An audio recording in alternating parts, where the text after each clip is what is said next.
If you've never had to create from the very beginning and create something with a story in mind, because that's why YouTube now is, we want to get attention and capture the audience, capture the person we're talking to.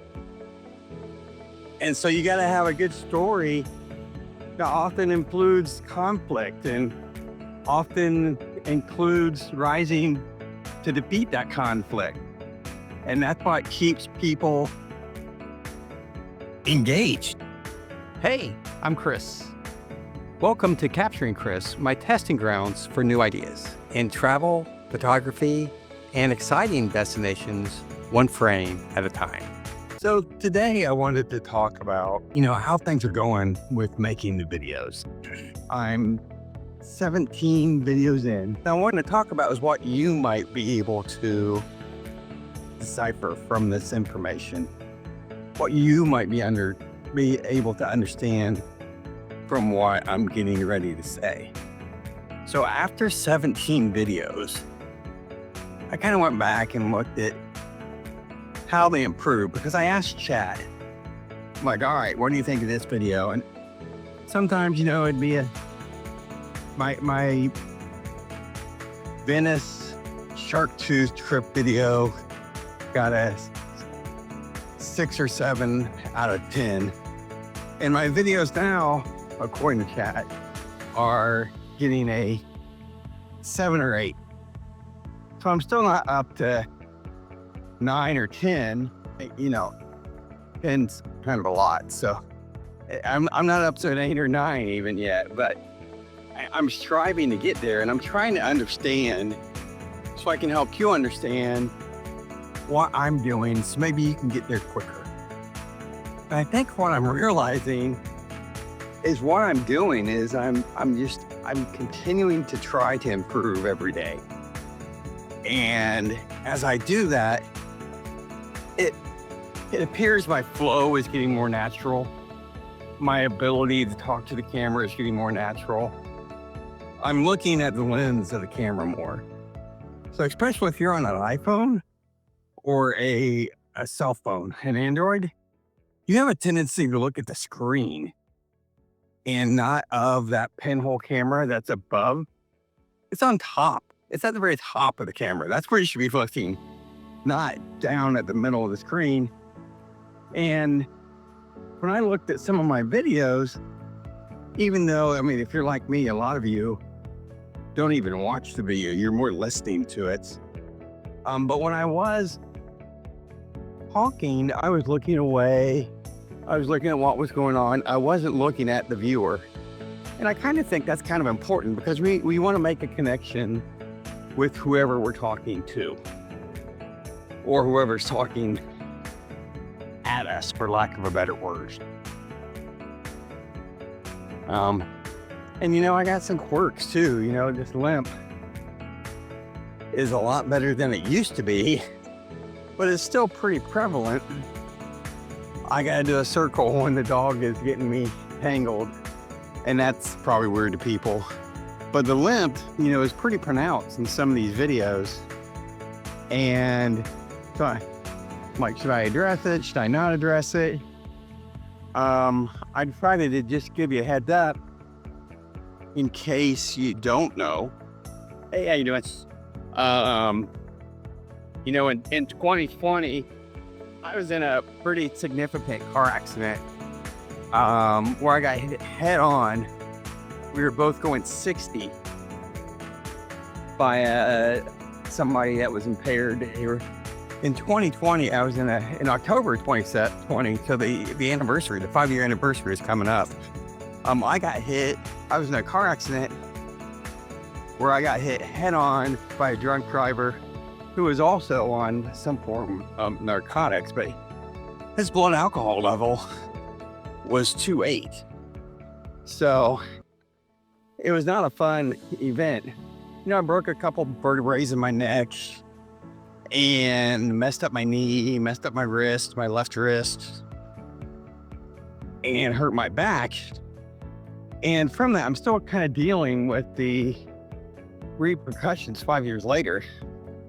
But believe me, I'm lucky. I'm grateful every day that I survived the accident, because, you know, the guy that hit me didn't survive the accident.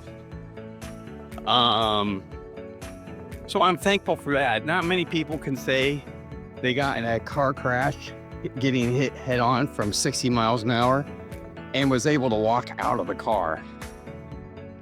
So, you know, the slight limp was a lot more pronounced, and took a lot of work to get there, a lot of physical therapy, a lot of just continuous use.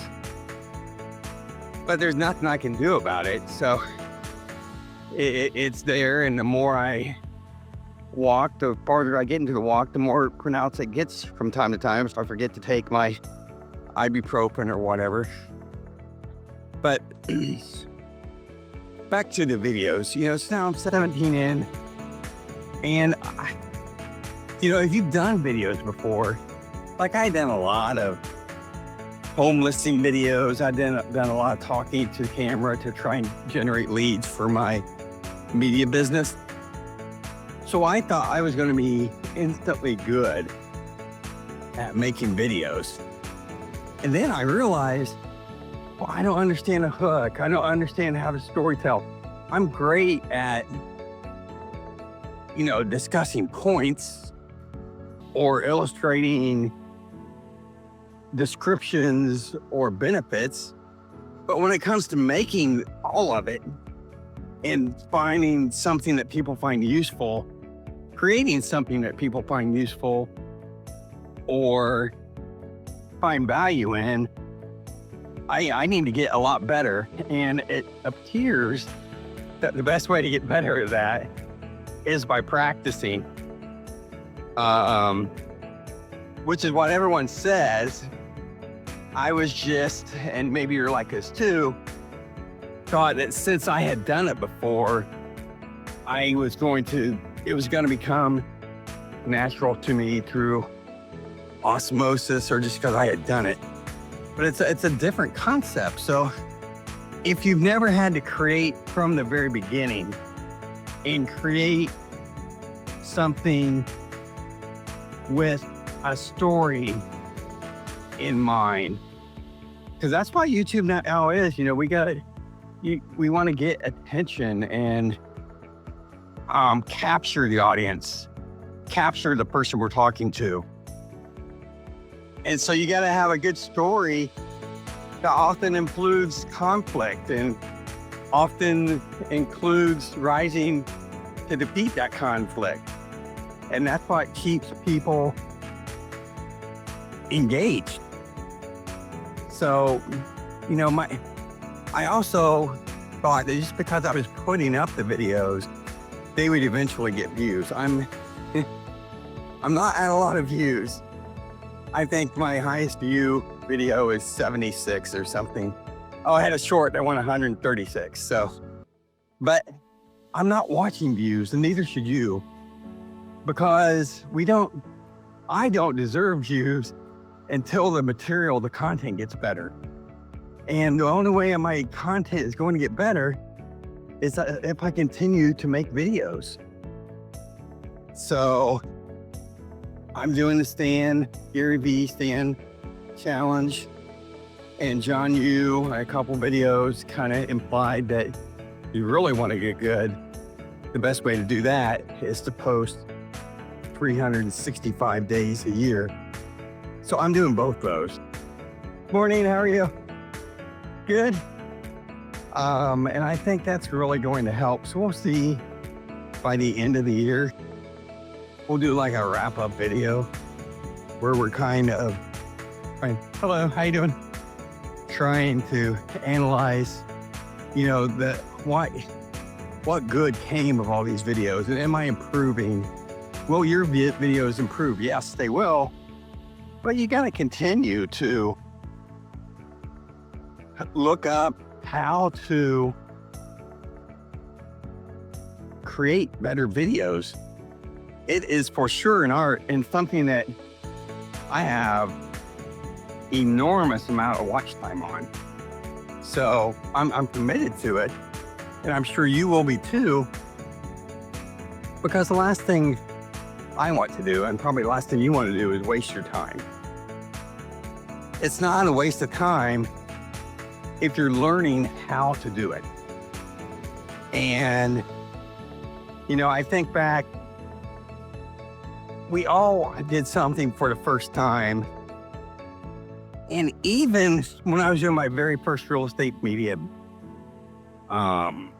video, I had to send a video message to real estate agents, letting them know I would shoot their listing for free just to give me a call.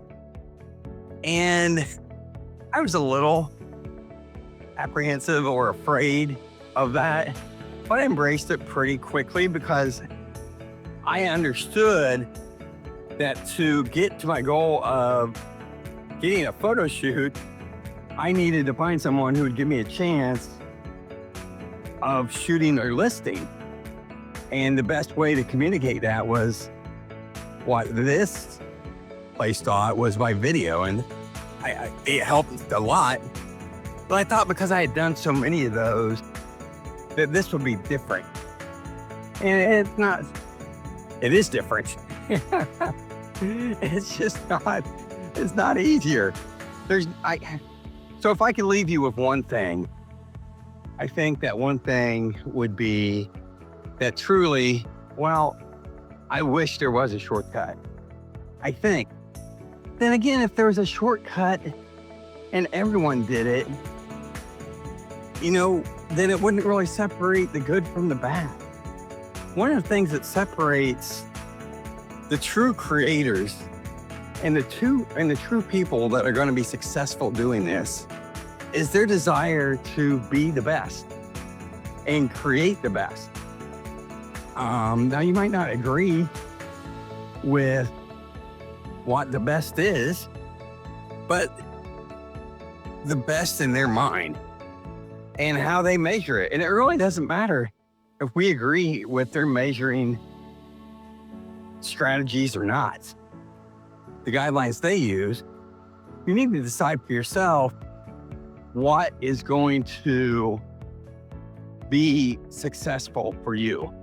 Like for me at this point, successfulness is going to be posting 365 days a year. I think I made it the first time 10 days.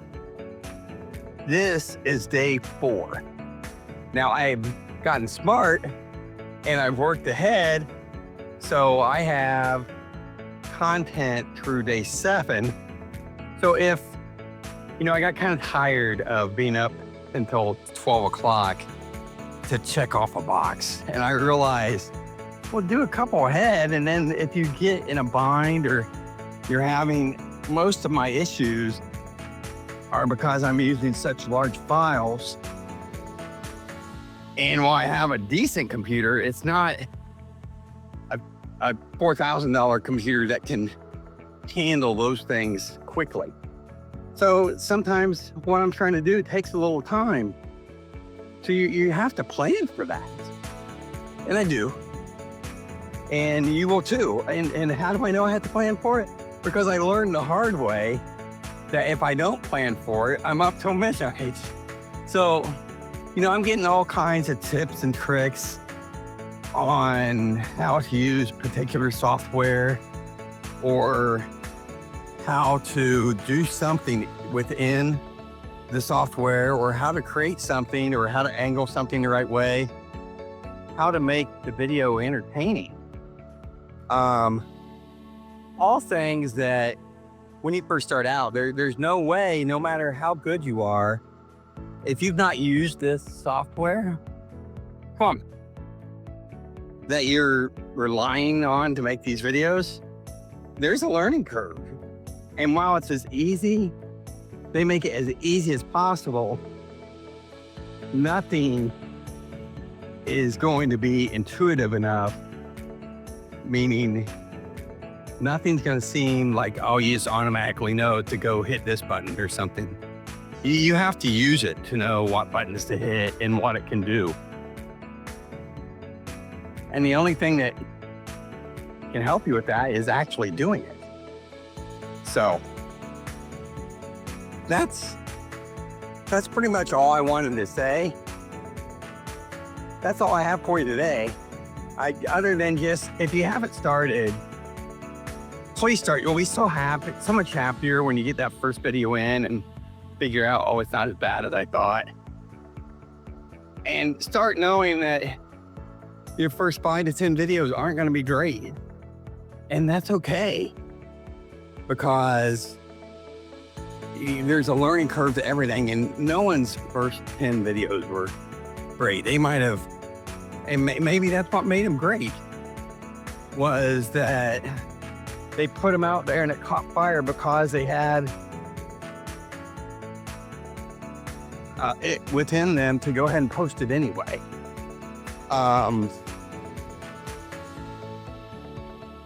But each video, you know, a lot of creators are talk about, especially in the how-to space, really focus on just do one thing better. And if you can do one thing better every day, you're going to be 100 times better after 100 posts. Now that 100 times is a lot.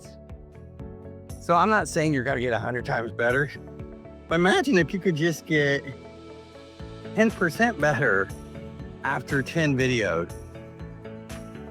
So if you just get better, if you learn how to do something different, how to improve your video just with one thing, imagine how much better your videos will be in 25 videos. And that's what you need to focus on. You know, YouTube's changing. Everyone says so.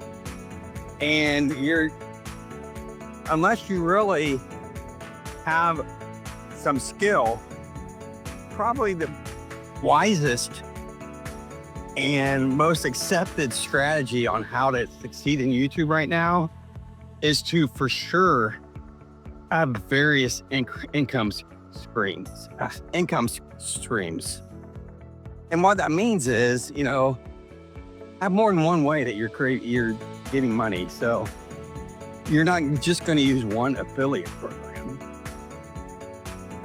You're going to try and do as many as possible. And the same is true with revenue stream. You shouldn't just try to use one. You need to use several, because you never know when one might dry up. And if you do that, after you get better at making videos, you'll have a successful business. And that's really what I think all of us want. So, which is why I'm doing the Stay in Store Challenge. The Gary Vee Stay in Store Challenge, where he's going to coach us on how to sell stuff, digital products, and stay in store over an 8-week time period and track our results. The top 10 people get to fly to New York to meet him and have a strategy session with him. And then there's also 5 people that if they just sell $555 of products, that they will be entered into a drawing, and they're going to draw 5 names, and they get to come up and be part of that strategy session. And, you know, as I delve into this and learn all the tools, I'm probably spending more than $555. Well, I know I am. I'm spending, you know, over $1,000 on products that are going to help me be successful. You know, like Opus for videos, to turn long-term videos to short, or Canva, or I haven't decided what scheduler I'm going to use yet, but that's going to be $15 a month or $150 a year. And then I'm also doing the stand store, which is $300 a year. So all these things, it's an investment in myself, an investment in my business. And hopefully I'll be able to get that investment back within the first 2 months, because Christmas time's coming up and I could use money. You know, I know that I've had my own business enough to know that if you want to be successful, sometimes you have to invest in things. Hello, how you doing?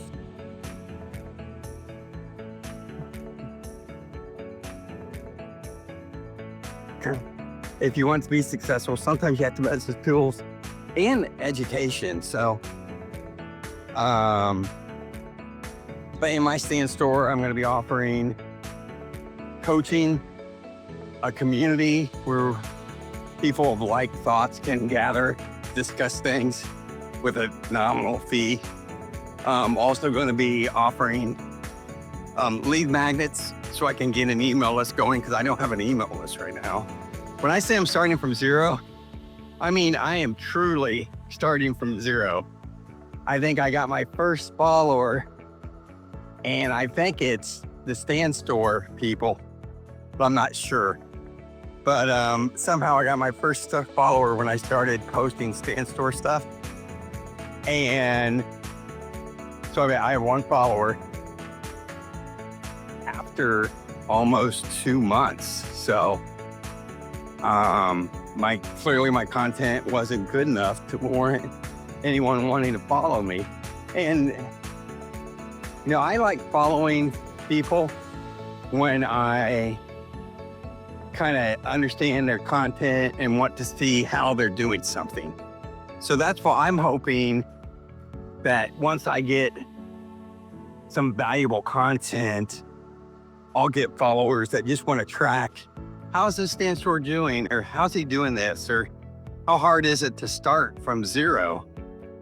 Because I've said it a couple of times, hopefully you're not starting from zero too many times, but everyone starts at zero at some time. So lead magnets, I have no email database. Also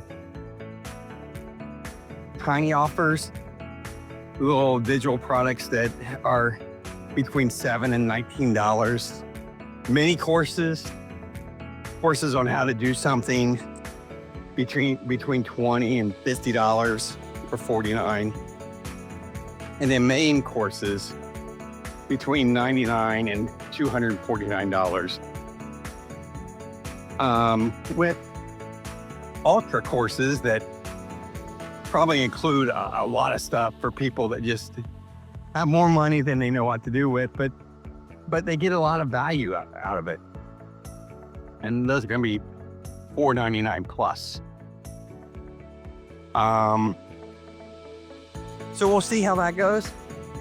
It starts October 8th. I'm going to sign up October 1st, just so I can keep track of when and control when stuff needs to be renewed.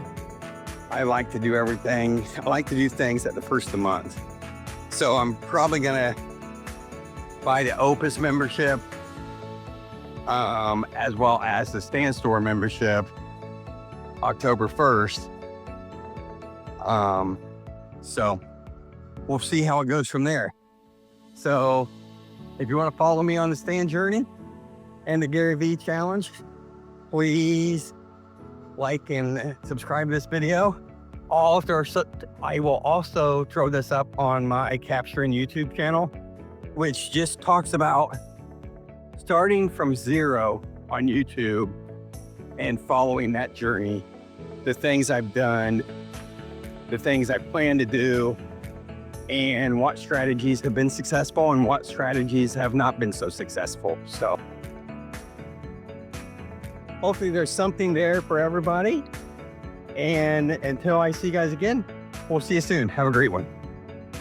This is where I experiment.